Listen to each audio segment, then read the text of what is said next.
Hello, good night. This is U.S. Immigration Attorney Sharifa Tharpe. I'm here live to take your U.S. immigration related questions. Go ahead and put your questions in the comments now. I am a U.S. immigration attorney, managing attorney at ST Law Office. We are based in Delray Beach, Florida. However, we represent clients in all 50 states and the globe. And I'm here today to just focus on questions. I'm going to spend the next half an hour just focusing on your questions. So put your questions in the comments now so that I can see those questions. Hi there, Poonam, it's nice to see you. And put those questions in the comments. Happy Friday. I hope you're looking forward to a restful weekend. Now, there's a lot going on in immigration right now. And I think for the most part, in the past week, I've updated you on those, what the some major changes are. But what I would like to say is one common theme, and you're going to hear this from other immigration attorneys, is the climate is not one to navigate on your own. The way that they are designing this process is they're adding an uh, an element of complexity in that you can't just fill out documents and submit it. For example, citizenship. It's not a situation now where you can just fill it out, check the boxes, and expect to get citizenship. Now, there is more to it than that. Now you do have to provide evidence, solid evidence of good moral character, which is going to be a lot more subjective. I When I think about it, I think about where you're applying to, applying to college, right? Where you have to put together your letters of recommendations, your personal statement detailing why you should be admitted to that university. I would say that based on the what they're going to be looking at in order to determine whether they're going to grant citizenship, it looks very much like that. Like you're going to have to show how is it, what have you been doing here as a green card holder? What are the positives that warrants approval of your citizenship application? So don't go that process alone. Give us a call. We are good at this. I would say that's a strength of ours. So go ahead, give us a call. Let's talk and get started. And this goes for any and all immigration processes. One misstep, the way, and this is in the policy manual. And you have to be an experienced immigration attorney to understand the implications of these policies. When I read it, and when other attorneys read it as well, we realize very quickly what's happening. So when I read the policy manual and read the changes, what they're doing is they're basically saying they can deny your application, and if they do, they're sending a notice to appear right away.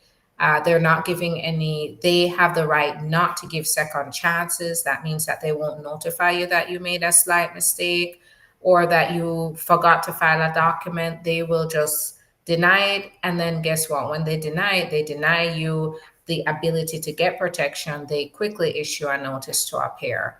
And once you get a notice to appear, you can't just reapply. Now you're in the hands of the court and the process gets more expensive. So anybody who does not know the procedural requirements, the documentary requirements, they're just kind of feeling their way through the process, you are at serious risk for complications in your case. So make sure that you're doing it right the first time because you may not be able to get a second chance the way that they're designing the policies. All right, so now I see questions coming in. So I'm going to answer your questions today. I am going from platform to platform. I'm going to start on Instagram and then move from there. Hello, is there any status to switch to if Haiti TPS is about to be over? yes, we can evaluate you for other options. Absolutely. If you're losing parole, losing TPS, know that there are other options. We just need to talk to you and figure out if you fall under one of those options. But that is absolutely possible. And that's what I would say here is focus your energy on other options. And that's what we do here. What's the best process to go about to get legally? If I got here on a transit visa, I don't want to be a citizen, but I'd like to travel back and forth. I do have children in the States. So the transit visa can be difficult because of restrictions on adjustment of status. So you definitely need to talk to us. We need to figure out what have you been through, what caused you to overstay that transit visa, and then we would be able to look at other options. So we have a number of options that we look at. This is it's not a one size fits all, and you need to make sure you get personalized legal advice and an evaluation of your options. We can definitely do that in an appointment. So click on the link and schedule your appointment. You can schedule it yourself, or you can call the office and get help with setting an appointment. My VAWA got approved and I submitted medical for I-485, but never hear anything since 10 months ago. That's not out of the ordinary. That is happening. I would say it could be even up to a year. Keep in mind, I can't guarantee timelines either. I'm doing it based on my own experience, but it's not out of the ordinary, especially now that we've changed administrations. They're slowing down a bit on some applications.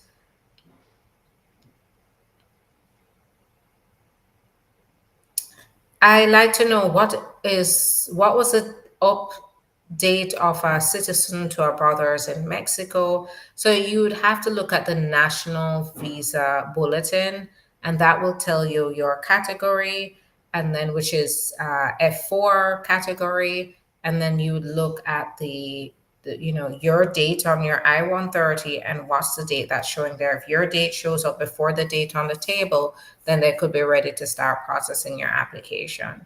If an employee is withdrawn from H1 CAP, does he or she have time to find employment within 60 days, or is it instant dismissal to home country? It helps many. So there is make sure in this case, if you have been terminated or withdrawn, it's time to definitely. So you said withdrawn from the H1 cap. So this is where you need to evaluate your options and see if you do have a timeline to be able to find another job. Usually there is that grace period, but we want to evaluate what's going on in your case to determine whether that applies to you. From West Africa, got 5-year visa from 2022. Will it still be valid? Your visa, no. If you're from a barred country, it does not affect existing visa holders. You just said West Africa, so I don't know which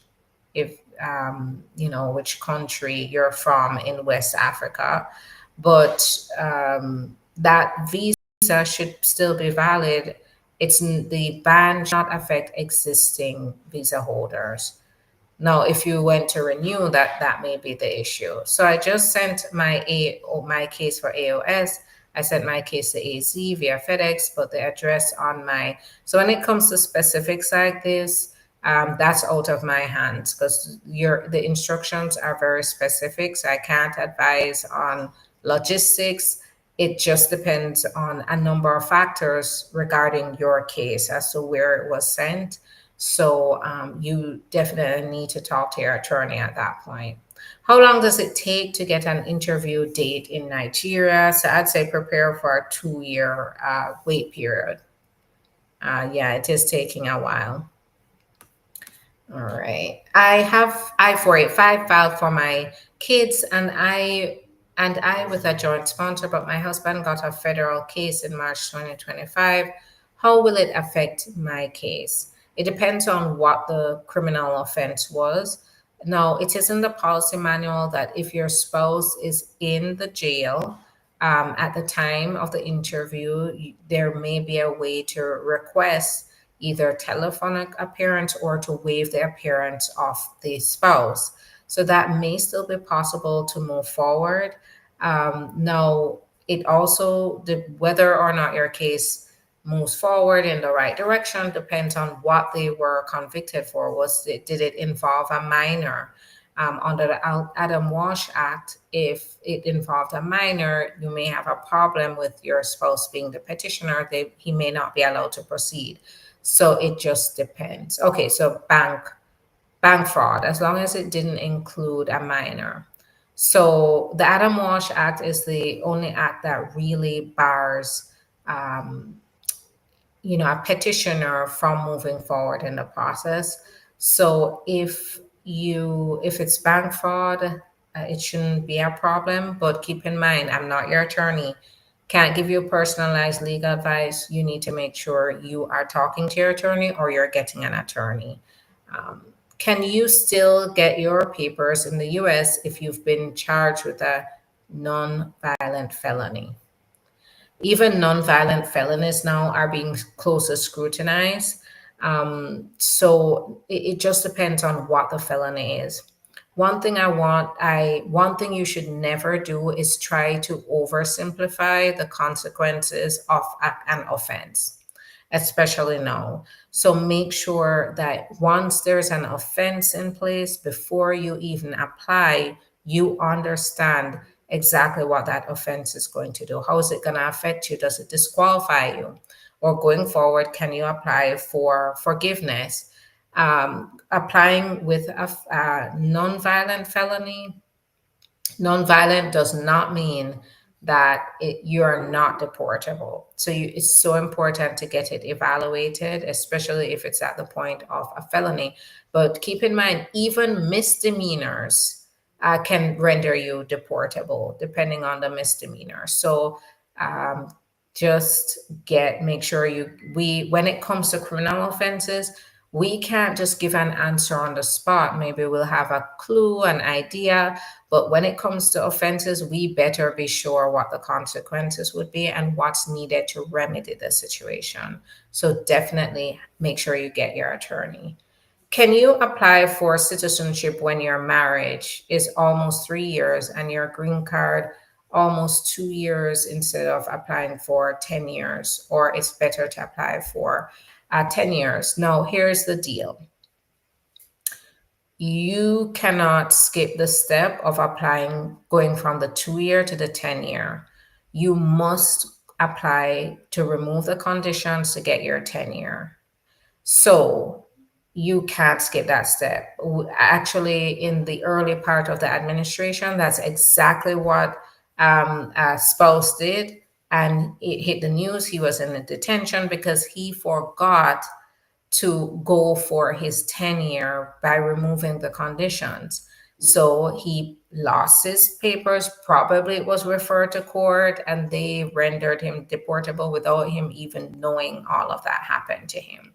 So you must apply to remove the conditions. We do that. So get in touch with us so we can help you with it. Now, citizenship, at the point that you do qualify, you have to have your green card for 3 years. You have to be married and living in marital union for at least 3 years to a US citizen to be able to qualify for the shorter timeline of 3 years to get citizenship. So in that case, you need to make sure that at that point, you need to make sure you qualify based on that criteria, along with other things: good moral character, continuous presence, physical presence in the United States. Now, identity theft, you need to talk to us. What we do is we evaluate. So we do an in-depth analysis of the offense. We are able to advise you on how to move forward from there. Because identity theft is very general. What were the facts? We have to look at the state law. We have to look at the facts. Identity theft is telling me there was a victim involved. So what was the damage to the victim? How much what did the fraud take out of the victim's pocket. That counts towards determining whether that it amounts to a deportable offense, even maybe an aggravated felony. So you want to don't skip the step of just applying for something. Make sure you're understanding fully what the implications are with that. I have a F2 visa. I have a baby here. Can I convert my visa to work? Uh, it depends. You're on F2 if you qualify for work. Like, for example, you qualify for H1B. The employer wants to help petition for the H1B, then that could potentially be an option for you. So it just depends on what do you qualify for, though, because the H1B depends. You have to have certain qualifications, a certain level of education in some cases. So keep that in mind.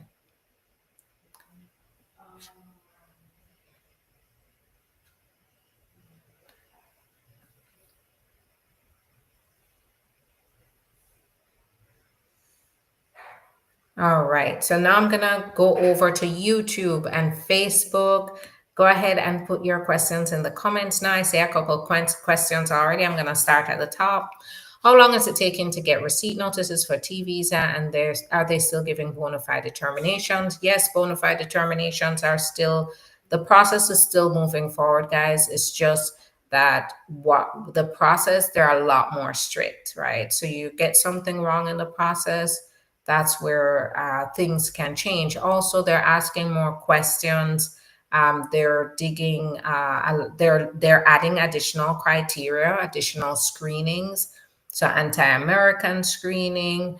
They're looking at. They have talked about social media screening. So these are some additional steps and processes and criteria they're adding, but the processes are moving forward because it's written in the law, and until Congress erases it from the law, they have to process these. So if you qualify, go for it, but make sure you're doing it correctly.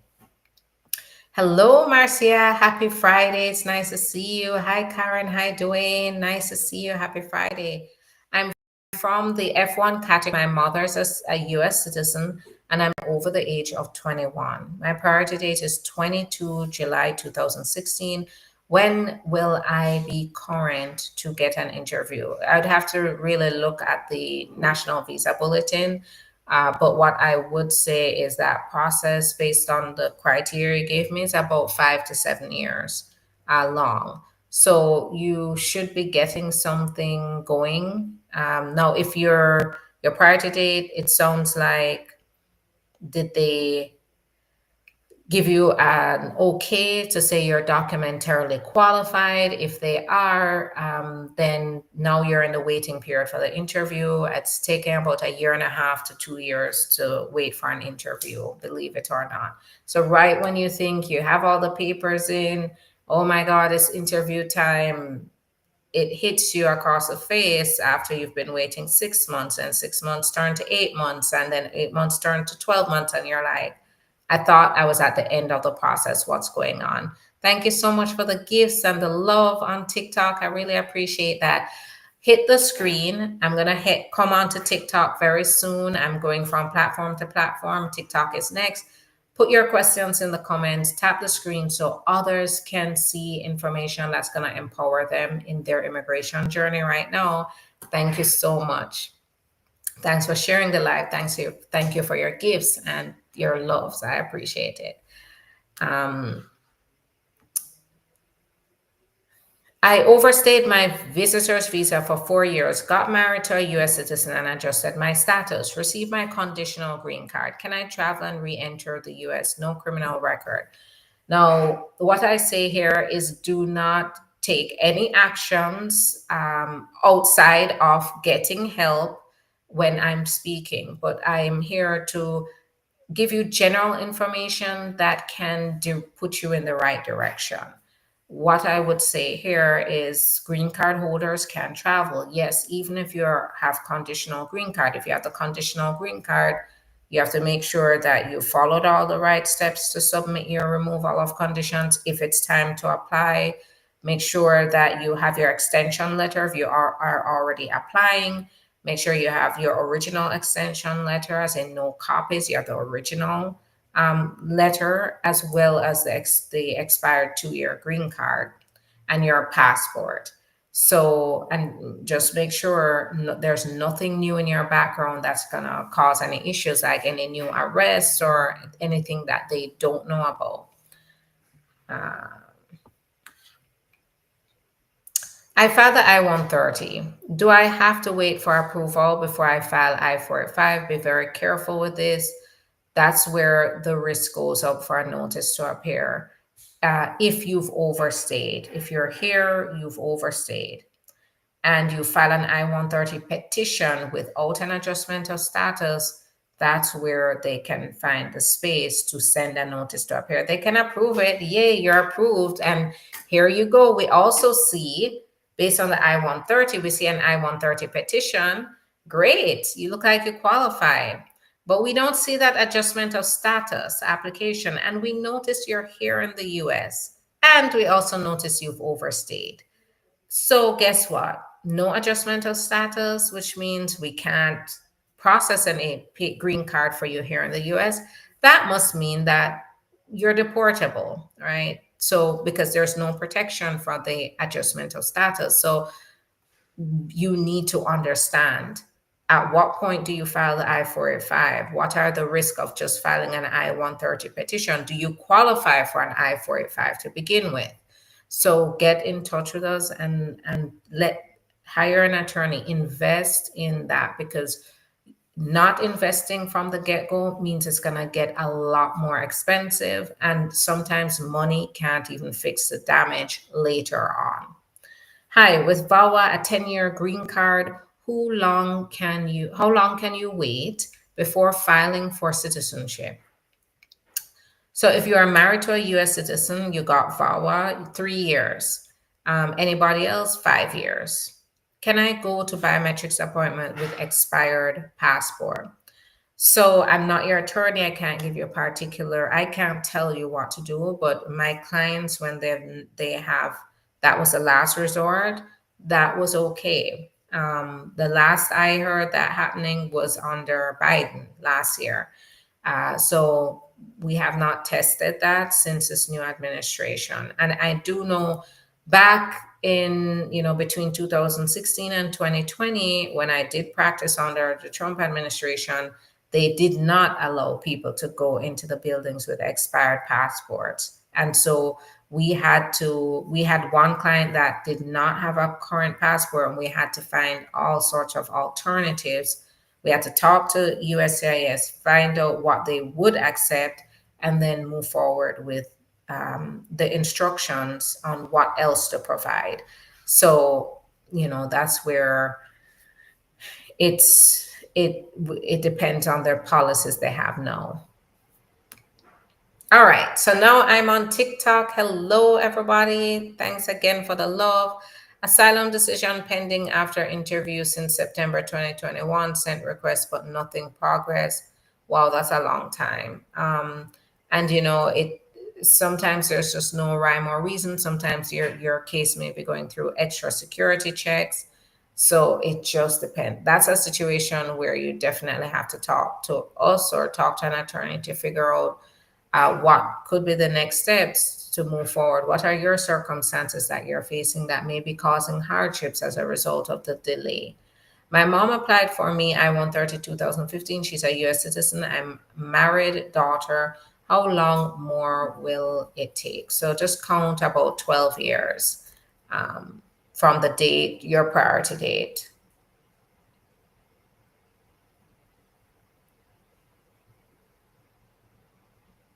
What about cases of I-730 filed in 2022, Sudan?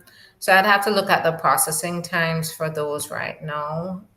But yeah, those can take years, especially if they're waiting for security clearances and interviews. I-134 form, do I need to bring it in the day of my interview or fill it online for my K visa? So That is for the petitioner, and yeah, it should be. So usually when you're going through the visa process, they ask for that to be uploaded, and then make sure you're bringing it with you to the interview in case of anything. How long will VAWA take to get a response appointment? So a biometrics appointment, so right now it's taking 3 months to get the receipt notice, and then another 2 months to get biometrics. So about 5 months after filing. Is it possible for an immigration attorney to speed up a filing case? In some cases, yes, that's a possibility if it's the right case. Keep in mind that if from the get go, before you even file anything, the attorney is saying they can pull some strings to get your case moved along faster, they're not being honest. And they are sort of acting scamish. So if that's the case, no lawyer can make the process move faster. However, in the case your case has been processing for a while and there are some issues with that, there are some ways to be able to see how to speed that up, that process up. How long are bona fides for U visas taking? About 2 years, a year and a half to 2 years. How are bonds paid over time? So you have to post the bond at the time that is issued, and I don't believe it's over time, but you can work with bonds people or bail bonds. I think they call them. They have immigration ones as well that can help provide the bond payment, and then you would have the arrangement with them. So there are immigration ones as well. So you can Google and find some reputable ones.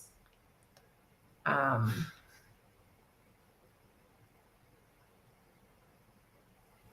Now, for our fees, we are based on flat fees, so we don't do hourly, and we also have payment plans available.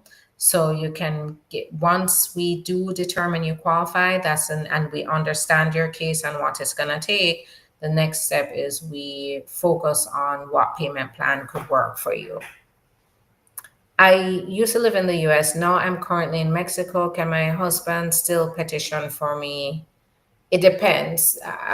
Depends on what happened when you were leaving the U.S. Was there a permanent bar that you had? It's possible, but we'd have to understand what the circumstances are and whether that stops your spouse from petitioning for you. So get in touch with us. That's why we're here. We're here to guide you through those complexities. VAWA approved an RFE I-601 for green card. How long will I-601 take for decision? About 2 years, unfortunately.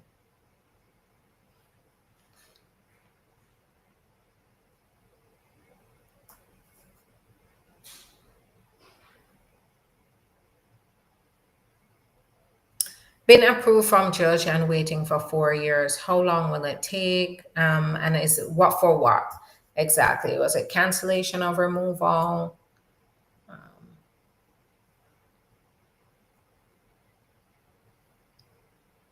Thank you for sharing the live. How long are T visa applications to get a response? You're looking at about 4 months just to get the receipt notice, and then about 2 months for biometrics, then another 3 months for the bona fide determination that does provide a protection, and then another 4 months for the work permit. Now, a lot of people may say, oh my gosh, that's going to take so long. Mind you, they don't have any other options, but they're saying, no, that's going to take so long, I'm not going to go for it. What you may be doing in that instant is you're basically selling yourself short, because you're saying that because you can't get this thing right now, you're not going to go ahead and make a move to protect yourself. So you lose in the short term, because in the short term you face more risk. You go out there every single day, and while you're going to work, you could be stopped by police, and they could ask you for your papers. If you don't have anything to go off of at all, your defenses and your ability to protect yourself goes down substantially. So, what I have noticed is we have had clients who were detained, but because they had a pending process, we were able to show strong evidence of that and that they qualified. The judge considered that and released them. Now, once you go into a situation like that, it's very hard to establish anything at that point. And let me tell you, communication is almost next to none, right? Nobody's listening to you. People are reduced to being A numbers, right? Meaning they don't really care about anybody's story when they're there. And if they don't have somebody out there speaking for them, it gets very hard. To fix the situation. So one thing I can say is it's your choice whether you're going to decide to move forward with a process that could potentially give you options. And when we work with our clients, we don't just pick any cases. We make sure that they have a real shot to get this, right? We don't just tell everybody they qualify. In some cases we have to look, we in the best interest of the individual, we let them know, well, in this case you don't qualify, right? But in the case you do qualify, and that's where you need to make sure you're checking what your options are.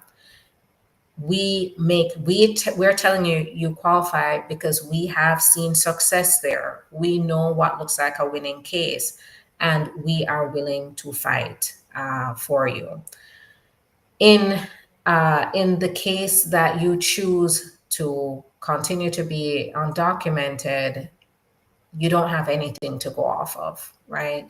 And everybody is at that risk right now. Everybody is facing a risk. If you apply for marriage base, if you are applying for work base, everybody's facing that very scary risk. So it's you're not the only one that's facing it, and it's basically a part of the reality of applying for what you qualify for. So keep that in mind. Don't sell yourself short. Do not put yourself in harm's way by making the wrong decision. I am in a travel ban. Can I travel with green card? If you're a green card holder, you aren't exempt. You will not be affected by the travel ban. My I-94 will expire in September 19, and I will be getting married September 10th. Can I file for AOS immediately? Get in touch with us. I cannot tell you specifically whether it's advisable to apply right away, because that wouldn't be prudent of me. I need to understand first, because now we're looking at making sure everything is done precisely, make sure everything is done correctly. So get in touch with us. What I will say is once you get married, you can file. If you're the spouse of a US citizen, that I-94 expiring is not based on the law, will not stop you from qualifying. Being a spouse of a US citizen means the overstay does not affect you. And yes, that is still the law. But if you don't do it correctly and you overstay, that's where they can come in and say, oh, you made a mistake. We had to deny or reject. So here's your notice to appear now because you're overstayed and you didn't file it correctly. So that's where I'm seeing the harm, where a lot of the harm is going to be. Can a green card holder claim citizenship if their parent was naturalized when they were under 18? Do not claim citizenship unless until you verify you're a US citizen, because it's one of the worst things that you can do. So be very careful. Make sure you confirm you are a US citizen. If you are a green card holder, your parent became a US citizen while you are a green card holder in the United States under 18, it's very likely that you became a US citizen at the same time your parents did. And it's a matter of applying for your passport or your N600 to be able to show proof that you're a citizen. But if, say, you were in another country or you didn't have your papers at the time that your parent became a US citizen, it would be treated differently. And we'd have to just look at your facts to determine because there are multiple ways that you may derive citizenship from a parent, and I have to understand fully where do you fall. VAWA submitted last May. How much longer to approval EAD and prima facie received? So I would say count at least 3.5 years from the time you filed the I-360. But the USCIS denied my case because my status is temporarily expired. So this is what I'm talking about. A lot of people get confused about this, and this is where mistakes happen. Not everybody who applies for adjustment of status qualifies for adjustment of status. And in your case, you probably are in a category where you can't overstay. Some people can end up overstaying and still be okay. Some people can't. So it's very important to understand. And if the officer denied you because of an overstay and you are the immediate relative of a US citizen, then there's some mistake there, right? That can be fixed. But this is where I say, guys, get it right from the start. And these are the things that experienced immigration attorneys do. Those are the things we do, is we can look at your category and say, okay, you don't qualify for adjustment of status because you've overstayed, and you're in a category where when you overstay, you don't qualify for adjustment of status. So for example, if you're the son or daughter of a US citizen, 21 or older, you overstayed, if you didn't apply before your time expired and your priority date is not current, that's going to be a serious problem. And that's a mistake a lot of people make. And out of fear and desperation to find anything, a lot of people are going to make that mistake, but it actually increases their chance of getting a notice to appear, because just applying out of desperation and not understanding the implications of that application is where a lot of people are going to make mistakes. So do it right. And if you are the immediate relative of a U.S. citizen, you got the right type of parole, then there's something that may be wrong. So this is where I say an individual appointment is essential to understand your facts.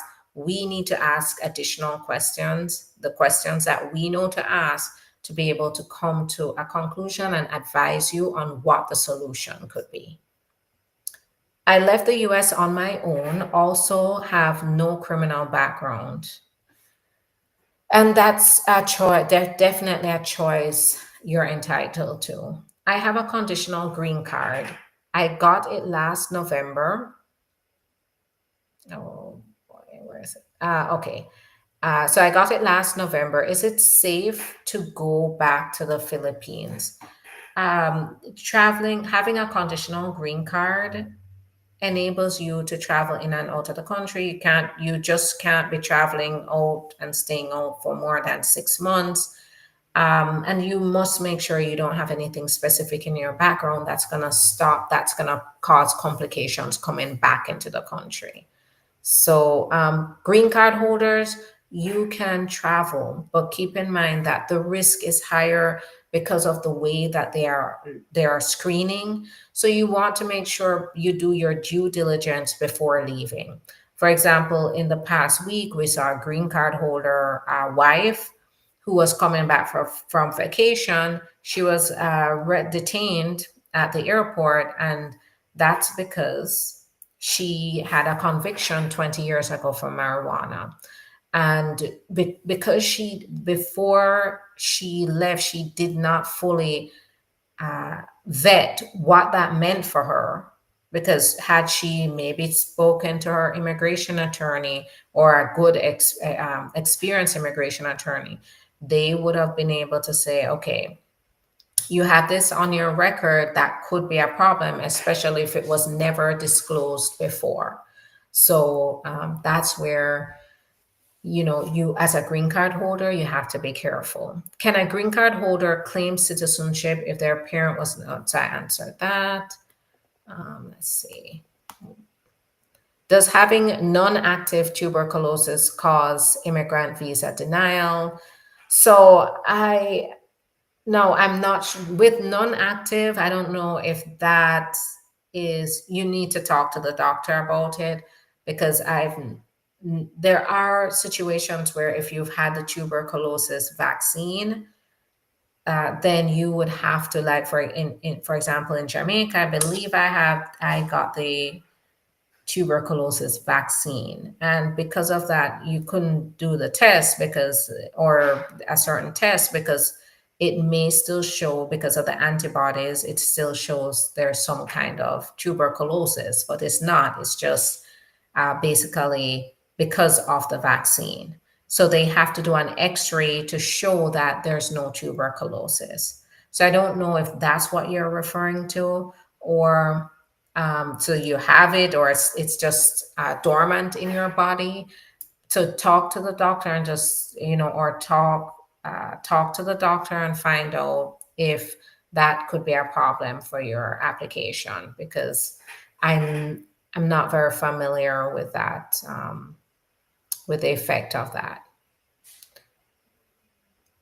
I have the same question. Does age matter as well? So age, yes, age will matter. So it's on their red flags. It's on their list of red flags. If they see a large age gap, they're going to start asking more questions to make sure it's not a fraudulent marriage.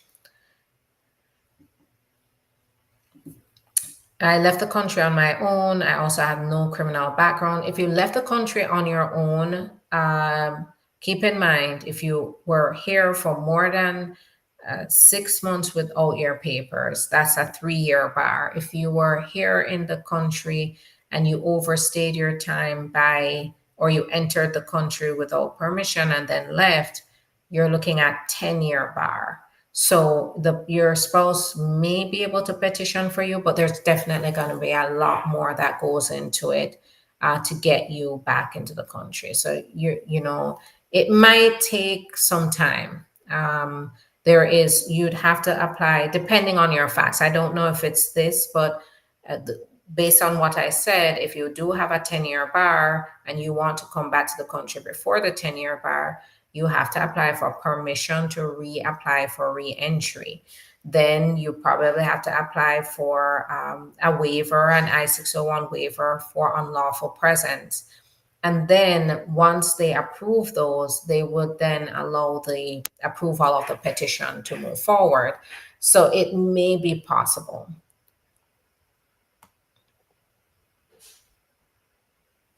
H-2B visa expires in 7 days. Can I switch to B2 while I search for a new sponsor?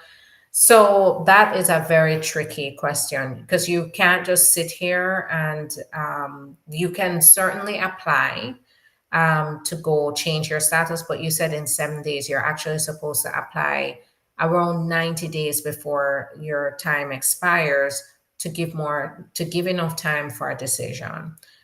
So I would say doing that right now is very risky, and I can't tell you what to do. But if you don't want to overstay, of course, you would have to go out of the country and then re-enter on B2. Now that could raise red flags though, because they might ask, are you trying to live here? So you left on the H-2B and trying to come back on a B2, that's a huge red flag. So make sure you are you're in your situation, an attorney is directly advising you. My dad needs to file an I-601 for misrepresentation. He overstayed 25 years ago. Yes. Also, I have 1-year-old child and have been in the US over 20 years. So keep in mind, one thing I want to let you know too, because I want to approach everything from the perspective of being solution oriented. That's how we are pushing, and that's how we continue to change lives, even in this climate. But what I would say here, guys, is just know that all along the immigration journey, even if you do find yourself detained, there are ways to be able to defend yourself. But if you don't approach it smartly and in an informed way, you could lose at that too. So make sure you're informed about your options before something like that happens. For example, I did we did have a situation where we clearly identified that someone qualified for relief and we were ready to go, but they declined, and now they're in detention, right? And it's very hard because now they're detained, communication gets very hard. Now it's not just about applying for this benefit, now it's about doing a deportation defense. So, now it's a lot harder for this person to be able to resolve the issue, right? And it's hard to communicate with us now because they're detained. So keep that in mind, that just having a plan, understanding your options before anything like that happens, and taking action is essential. All right, that's gonna be it for me. Let me see here. If husband deny his children when his wife is filing for his papers to come to the US, can he still file the papers for his children? Get legal advice. Something sounds very convoluted here. So we need to understand fully what, because it sounds like here husband didn't put children on the application, and now he wants this petition for his kids. He now has to say he has children. That's a huge problem. And while I don't want to come to any conclusions, that's where we need to talk to you, to understand the intention, to fully understand what happened. That can be a big problem. What if you're here on a visitor's visa and you would like to apply for a working visa? Is that possible? It may be possible, but keep in mind that it depends on how long each process will take and whether you're able to stay the amount of time, maintain your visa while you're applying for that.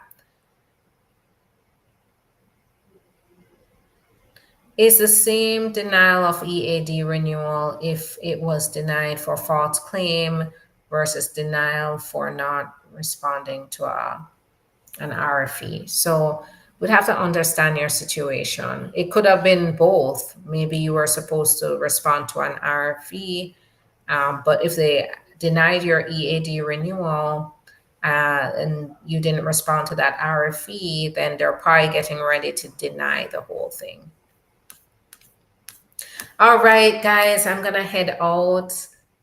So if been abuser by my spouse before the interview I-485, I don't mention nothing to USIS on my I-751. It's safe to waiver my husband based on abuse. Yes, give us a call. That's exactly what we work with our clients. But absolutely, because the focus of the interview is not to talk about the abuse to get the green card, but you do have the freedom when you're going from the 2-year to the 10-year to raise this and to be able to apply on your own. Give us a call. Let's talk and get started. Thanks again, everybody, for your time. I really appreciate it. These are all great questions. I will see you on Monday. I hope you have a productive, restful weekend, and I will see you on Monday. So stay engaged. I continue to post videos every single day, giving you information. So like, share, subscribe, follow, hit the notification bell. You'll see when I come on, and you'll also help others to see information that empowers them through their immigration journey. Also, know, guys, that we're here to help. We're a safe space. It's confidential when you talk to us, and you'll be making a move to potentially find an option for your situation. All right, have a good night. Bye-bye.